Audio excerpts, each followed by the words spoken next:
Nico Hulkenberg is making serious noise in the Formula One paddock after a stunning performance at Silverstone, but it's not just his podium finish that's grabbing attention. A wild yet intriguing question has started circulating. Should Hulkenberg be Max Verstappen's next teammate at Red Bull? It's not the first time this pairing has been considered. In fact, Red Bull had a real shot at signing him back in 2020. Dr. Helmut Marko recently opened up about how close they came, and now, with major changes looming in 2026, could that window crack open again? Sauber's recent form gives plenty of reasons to take the idea seriously. With a double points finish in Austria and a podium at Silverstone, the team has quietly pulled off something remarkable. They've outscored Red Bull over the past 5 races. From Spain onward, Hulkenberg has picked up 31 points, edging out Verstappen's 29. That stat alone could be giving Red Bull some serious second thoughts. Now, let's not forget Hulkenberg's journey. He retired from F1 in 2019, returned in 2022 as a reserve for Aston Martin, and even stepped in for Sebastian Vettel during the COVID season. Since returning, he's impressed everyone, first lifting Haas into midfield contention, and now injecting fresh momentum into Sauber, all under the leadership of Jonathan Wheatley. The team looks well positioned to challenge Williams for P5 in the constructors' standings. And with the Audi takeover coming in 2026, they're building serious momentum. But here's the million-dollar question. Did Red Bull miss their shot at the perfect second driver? Helmut Marko seems to think so, at least partly. Speaking candidly, he praised Hulkenberg's impact since returning to the sport, even suggesting that maybe it's for the best the deal didn't go through. He revealed that Hulkenberg was on Red Bull's radar when they let go of Alex Albon, but then came Sergio Perez's dramatic win in Bahrain. That single victory tipped the scales in Checo's favor, and the team signed him instead. Now, with Hulkenberg under a long-term contract with Audi, Marko admits it would be tough to pull him away. But looking back, was it the right decision to go with Perez? On paper, Perez has achieved a lot with Red Bull, 5 wins and some standout performances, especially in the 2021 title fight. Races like Turkey and Abu Dhabi were legendary, earning him the nickname Minister of Defense. But after that, his form declined rapidly. Whether that's on Perez or the team setup is still up for debate, especially when you look at the performances of Lawson and Tsunoda in the same car. The real issue is this. Red Bull hasn't truly tested an outside driver alongside Max Verstappen since Daniel Ricciardo left. And now, that second seat, which once seemed irrelevant thanks to Max's dominance, is becoming a glaring weak point. Verstappen used to win races with a 20-plus second lead, practically carrying the team to the constructors' title on his own. But today, Red Bull finds itself locked in a battle for P4, and the cracks are starting to show. What makes matters worse? Max himself is starting to raise concerns about the RB21's performance. That raises serious questions about team leadership and direction. And when you consider what Hulkenberg brings to the table, it's hard not to imagine the stability and consistency he could offer. Think of him as a German version of Valtteri Bottas, a driver who knows his role, never misses Q3, and wins when the moment is right.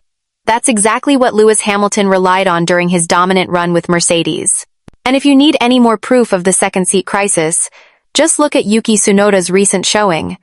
Dead last at Silverstone and hit with a 10-second penalty after a collision with Oliver Bearman. It's not just a one-off. It's a sign that Red Bull desperately needs a dependable backup for Verstappen, someone who can secure points, protect strategy, and back the team when the pressure's on. With Hulkenberg seemingly off the table, Red Bull's options are narrowing, and the consequences could be massive heading into 2026. As of now, only 8 points have been scored from a non-Verstappen driver for the Austrian team. And when he's not dominating up front, this is a serious issue for the Constructors' Championship. Plus, let's not forget that the rumors of Max leaving Red Bull for Mercedes are growing by the day. What this means is the Dutchman could put the team in a very poor position to compete from 2026 onwards. Yet another great reason as to why they would need a seasoned driver like Hulkenberg. But as Marko said, the German driver is now focused on the Audi project, as the primary goal of the German company was to have a veteran driver with the preference of him being German. That's why they chose Hulkenberg, and that's why they talked with Vettel about a potential return to the sport. But from this point of view, the issue is much bigger for Red Bull if they were to pursue a signature from Hulkenberg. Back in 2020, there wasn't a team like Cadillac or Audi who was willing to sign a veteran driver as the leader of their team. And it changed the perspective a lot because Nico would much rather be the first option on a project team than know he'd be the second choice in Red Bull. Yes, if you'd asked this question back in 2020, the answer would be different. But the latest downfall of the Austrian squad, I don't think Nico is dreaming of becoming a driver next to Max. The car's performance has dropped down massively, and Verstappen sent a fierce warning about the balance of the RB21 to her and the engineers back in Milton Keynes. So, is this really an environment that Hulkenberg would have found his next home in? Elaborating further on what needs to be fixed on that car for it to be competitive for race wins, Buster went on to say, "To be honest, I didn't know what to expect from the race, but it was just a very difficult from lap 1 onwards. There was a very difficult balance in the car between high and low speed. I couldn't really find a good balance. Also, on the intermediate tires, I think we're degrading too much, especially compared to McLaren. They were again on a different level." This is a valid reason as to why Red Bull might be looking for a veteran driver to sign next to Max for the upcoming period, especially knowing that the new regulations are going to be a big question mark for everybody out there. The Austrian team is adamant that the car is currently manageable by Verstappen and Verstappen only. Hence, there's no need to ruin yet another young career in the likes of Isaac Hajar. That's also why Peter Bayer, the CEO of Racing Bulls, said that he'll handcuff his driver until the end of 2026, if that's what it takes to keep him out of the reach for Red Bull. We do know that the ultimate goal of every driver in the Racing Bulls is to be promoted to the senior team and prove that you have what it takes to be the next champion. But on the other hand, I don't think it's that easy, especially not with a car that's struggling massively to be at the front. As for Hulkenberg, he received a lot of praise from his former teammate Carlos Sainz, who might have thrown a bit of a subtle dig towards Red Bull in terms of Hulkenberg shutting up his haters. Sainz was also a proper candidate to replace Perez, but the reason behind it was quite obvious.